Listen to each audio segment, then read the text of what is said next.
Bonjour à tous, bienvenue dans ce Jury Minute saison 3 un peu particulier consacré à Perval de l'obligation à la pratique. Une fois n'est pas coutume, le format sort de sa zone de confort pour vous proposer un sujet axé plus technique que juridique. Je vous laisse tout de suite en compagnie de Maître Hugo Delécluze, notaire à Lille, et de Maxime, juriste analyste chez Genapi, pour vous conter les changements au 1er juillet.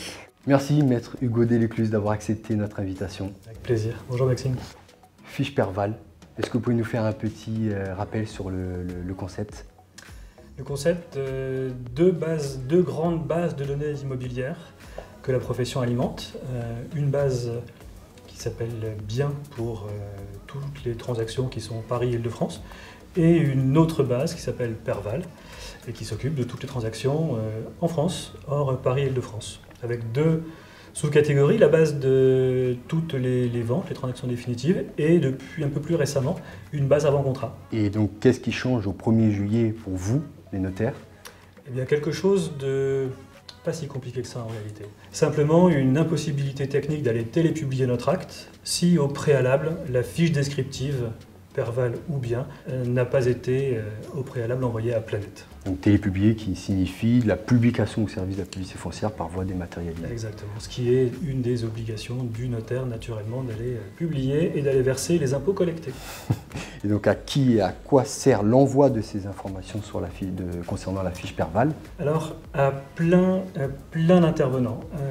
Au niveau institutionnel, c'est une information qui est capitale pour élaborer un indice officiel, qui est l'indice INSEE notaire, qui est labellisé notaire pour peu que justement une certaine quantité d'informations soit transmise par les notaires. C'est également utile pour les gouvernants, pour le ministère du Logement, pour avoir des prospectives sur le marché immobilier. Et c'est capital pour les études, pour les notaires, pour les services de négociation, pour ceux qui le font, et également pour évaluer un bien dans une succession au quotidien.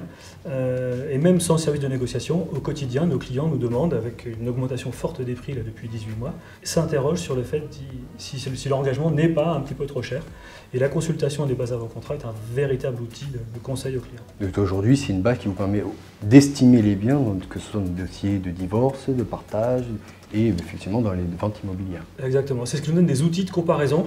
Alors il ne dit rien, on n'a pas la prétention d'estimer les biens en consultant une base de données, mais en revanche, d'avoir des éléments de comparaison pour nous aider à élaborer un bien ou de prendre du recul pour de manière historique, essayer de remonter parfois aussi en arrière sur des valeurs, c'est capital. En fait, cette donnée, cette information-là est très précieuse et elle est surtout, je dirais, précieuse pour les notaires. Très bien. Et vos clients, est-ce qu'ils n'ont pas de réticence à partager ces informations dans le renseignement de cette fiche Perval? Ils savent que nous sommes des gens de confiance et ils savent que la donnée que nous collectons est traitée de manière tout à fait conforme aux réglementations. Les informations qui sont envoyées sont anonymisées, elles sont conservées par la profession et après elles sont gérées par des statisticiens qui savent gérer cette donnée-là. Avec l'obligation Téléacte, le notaire est confronté donc au 100% digital. Cela signifie qu'il continue donc dans cette lancée.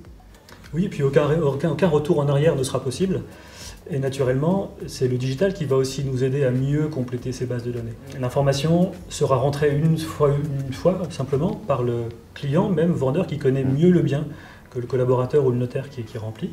Le but du jeu, c'est d'identifier une fois la donnée et de faire en sorte qu'elle soit recueillie et qu'elle ne soit pas ressaisie, parce que d'abord c'est un travail inutile et puis avec un risque d'erreur, pour qu'elle soit ensuite après transférée directement sur Planète. C'est un point qui fait une belle transition. Parce qu'effectivement, Genapi est là pour vous accompagner au quotidien dans ce renseignement de cette fiche Perval. Qu'avez-vous vraiment mis en place ou qu'avez-vous récemment modifié pour aider les études?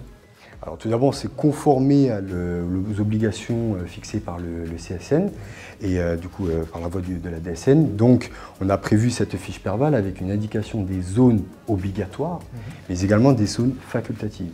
Et ça permettra aujourd'hui aux rédacteurs de pouvoir renseigner cette fiche Perval et aboutir à l'envoi qui sera nécessaire, donc l'envoi préalable qui sera nécessaire à la publication de l'acte de vente, parce qu'effectivement, si la fiche Perval n'est pas envoyée sur Planète, donc le réseau de la profession, la publication de manière dématérialisée de l'acte de vente ne sera pas possible.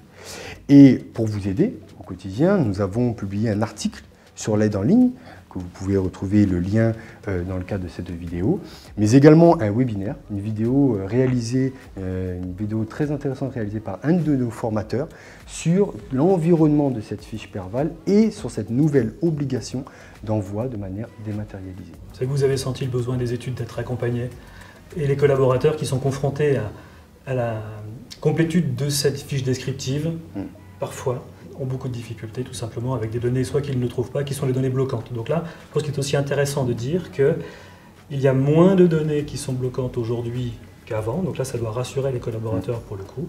Il y a un vrai tri qui a été fait et l'information qui doit être fournie et communiquée, véritablement est facile à trouver. Et cet article justement de l'aide en ligne que vous pouvez retrouver précise et détaille très bien ces zones facultatives et obligatoires. De manière un peu plus générale, on s'aperçoit que les interventions humaines sont très chronophages. Et de quelle manière GENAPI, alors que ce soit la fiche descriptive ou la fiche avant-contrat, de quelle manière vous envisagez des développements futurs pour essayer de la même manière toujours d'aider le collaborateur à fabriquer son acte et avoir de moins en moins d'interventions? Sur ce point, je vais commencer avec juste un petit propos, c'est que dans la Bible, nous avons les différents questionnaires Perval que le collaborateur peut adresser à son client. Dans un second temps, on a effectivement le questionnaire Perval qu'on peut adresser sur l'espace client, qui permettra à votre client de compléter les informations et surtout, et c'est l'intérêt de cet outil, de prévoir un déversement des informations automatiquement dans la fiche Perval et éviter à votre collaborateur de compléter, de faire une seconde saisie dans la fiche Perval. Plus tard, c'est un axe d'amélioration. Nous aimerions bien prévoir une intégration des diagnostics qui se déversent aujourd'hui via le fichier XML, qui se déversent automatiquement dans la fiche email. Nous aimerions plus tard qu'ils se déversent automatiquement dans la fiche Perval. C'est un axe d'amélioration. Voilà, l'idée est que le collaborateur soit plus dans le contrôle de l'information plutôt que dans la saisie, parce qu'il est véritablement le dernier à avoir vu le bien. Donc les diagnostiqueurs qui sont sur place devront travailler, et n'hésitons surtout pas à faire travailler nos clients. Ils sont heureux de nous partager les données en tout cas. Donc on va contribuer à ça. Tout le notariat compte sur vous. Merci, Maître Hugo Delécluse, pour cet échange. Et merci à vous de nous avoir suivis. Vous pouvez retrouver cet épisode sur notre chaîne YouTube. On se dit à bientôt.